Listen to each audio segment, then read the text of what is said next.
हमारी शक्ति अपरिमेय है और हम सब पितामह द्वारा भली भांति संरक्षित हैं, जबकि पांडवों की शक्ति भीम द्वारा भली भांति संरक्षित होकर भी सीमित है। यहाँ पर दुर्योधन ने तुलनात्मक शक्ति का अनुमान प्रस्तुत किया है। वह सोचता है कि अत्यंत अनुभवी सेना नायक भीष्म पितामह के द्वारा विशेष रूप से संरक्षित होने के कारण उसकी सहस्त्र सेनाओं की शक्ति अपरिमेय है। दूसरी ओर पांडवों की सेनाएं सीमित है, क्योंकि उनकी सुरक्षा एक कम अनुभवी नायक भीम द्वारा की जा रही है, जो भीष्म की तुलना में नगण्य है। दुर्योधन सदैव भीम से ईर्ष्या करता था, क्योंकि वह जानता था कि यदि उसकी मृत्यु कभी हुई भी तो वह भीम के द्वारा ही होगी, किंतु साथ ही उसे दृढ़ विश्वास था कि भीष्म की उपस्थिति में उसकी विजय निश्चित है, क्योंकि भीष्म कहीं अधिक उत्कृष्ट सेनापति हैं। वह युद्ध में विजयी होगा, यह उसका दृढ़ निश्चय था। अतएव सैन्य व्यूह में अपने अपने मोर्चों पर खड़े रहकर आप सभी भीष्म पितामह को पूरी सहायता दें। भीष्म पितामह के शौर्य की प्रशंसा करने के बाद दुर्योधन ने सोचा कि कहीं अन्य योद्धा यह न समझ ले कि उन्हें कम महत्व दिया जा रहा है। अतः दुर्योधन ने अपने सहज कूटनीति ढंग से स्थिति संभालने के उद्देश्य से उपयुक्त शब्द कहे। उसने अपने बलपूर्वक कहा कि भीष्म देव बिना संदेह महानतम योद्धा हैं, किंतु अब वे वृद्ध हो चुके हैं। अतएव प्रत्येक सैनिक को चाहिए कि चारों ओर से उनकी सुरक्षा का विशेष ध्यान रखें। हो सकता है कि वे किसी एक दिशा में युद्ध करने में लग जाएं और शत्रु का इस व्यस्तता का लाभ उठा लें। अतः यह आवश्यक है कि अन्य योद्धा मोर्चों पर अपनी अपनी स्थिति पर अडिग रहें और शत्रु को व्यूह न तोड़ने दें। दुर्योधन को पूर्ण विश्वास था कि कुरुओं की विजय भीष्म देव की उपस्थिति पर निर्भर है। उसे युद्ध में भीष्म देव तथा द्रोणाचार्य के पूर्ण सहयोग की आशा थी, क्योंकि वह अच्छी तरह जानता था कि इन दोनों ने उस समय एक शब्द भी नहीं कहा था, जब अर्जुन की पत्नी द्रौपदी को असहाय अवस्था में भरी सभा में नग्न किया जा रहा था, और जब उसने उनसे न्याय की भीख मांगी थी, यह जानते हुए भी कि इन दोनों सेनापतियों के मन में पांडवों के लिए संस्नेह था। दुर्योधन को आशा थी कि वे इस स्नेह को उसी तरह त्याग देंगे जिस तरह उन्होंने धृत क्रीड़ा के अवसर पर किया था। तब कुरुवंश के वयोवृद्ध परम प्रतापी एवं वृद्ध पितामह ने सिंह गर्जना की सी ध्वनि करने वाले अपने शंख से को उच्च स्वर से बजाया, जिससे दुर्योधन को हर्ष हुआ।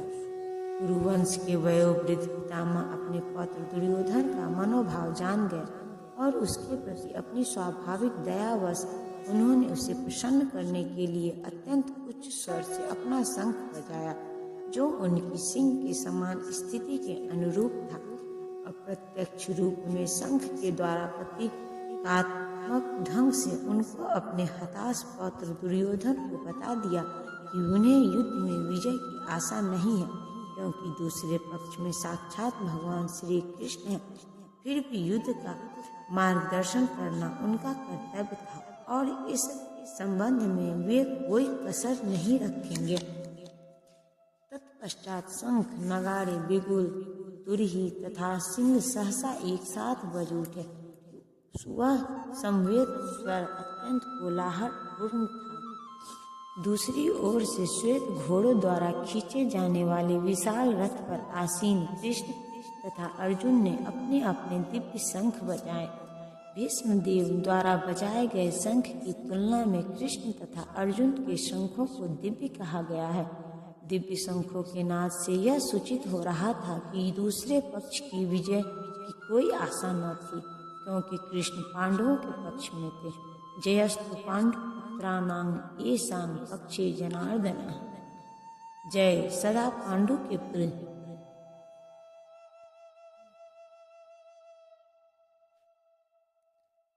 क्योंकि भगवान कृष्ण उनके साथ हैं और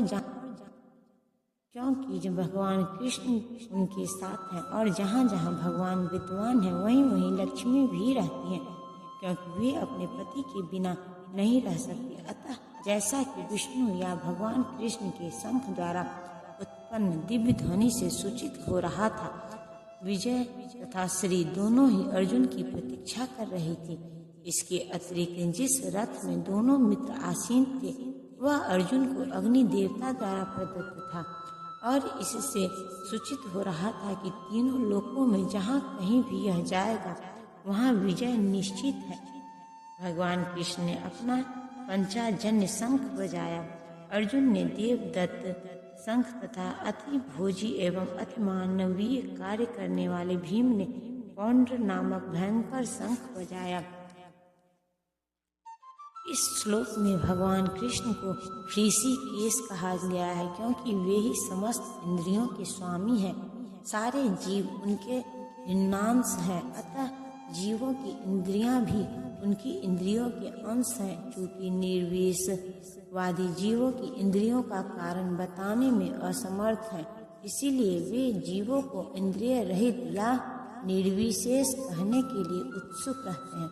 भगवान समस्त जीवों के हृदय में स्थित होकर उनकी इंद्रियों का निर्देशन करते हैं, किंतु वे इस तरह निर्देशन करते हैं कि जीव उनकी शरण ग्रहण कर ले। और विशुद्ध भक्त की इंद्रियों का तो वे प्रत्यक्ष निर्देशन करते हैं। यहाँ कुरुक्षेत्र की युद्ध भूमि में भगवान कृष्ण अर्जुन की दिव्य इंद्रियों का निर्देशन करते हैं, इसीलिए उनको ऋषिकेश कहा गया है। भगवान के विविध कार्यों के अनुसार उनके भिन्न भिन्न नाम हैं।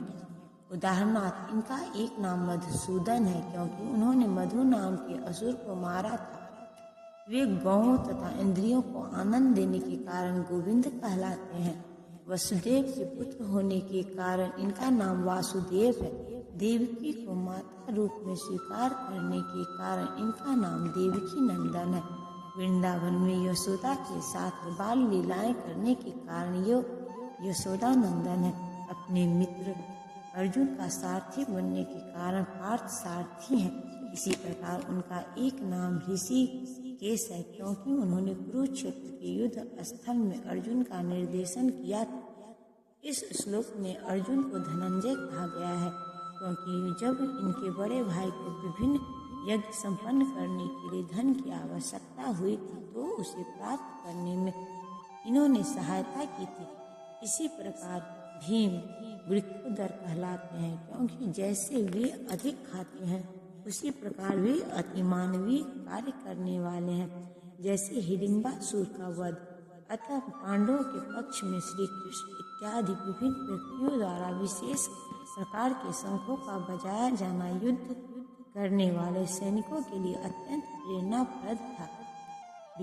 विपक्ष में ऐसा कुछ न था, न तो परम निदेशक भगवान कृष्ण थे, न ही भाग्य की देवी श्री थी। अतः युद्ध में उनकी पराजय पूर्व निश्चित थी। शंखों की ध्वनि मानो यही संदेश दे रही थी। हे राजन, कुंती पुत्र राजा युधिष्ठिर ने अपना अनंत विजय नामक शंख बजाया तथा नकुल और सहदेव ने सुघोष एवं मणिपुष्पक शंख बजाए। महान धनुर्धर काशी राज परम योद्धा शिखंडी धृष्टधुम्न विराट अजय सायकी द्रुपद द्रौपदी के पुत्र तथा सुभद्रा के महाबाहु पुत्र आदि सबों ने अपने अपने शंख बजाए।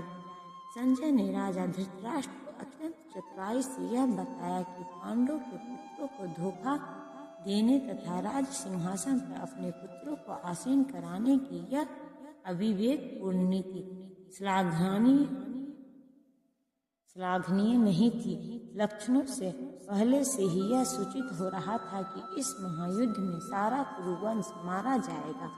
भीष्म पितामह से लेकर अभिमन्यु तथा अन्य पात्रों तक विश्व के अनेक देशों के राजाओं समेत उपस्थित सारे के सारे लोगों का विनाश निश्चित था। यह सारी दुर्घटना राजा धृतराष्ट्र के कारण होने जा रही थी क्योंकि उसने अपने पुत्रों की कुनीति को प्रोत्साहन दिया था।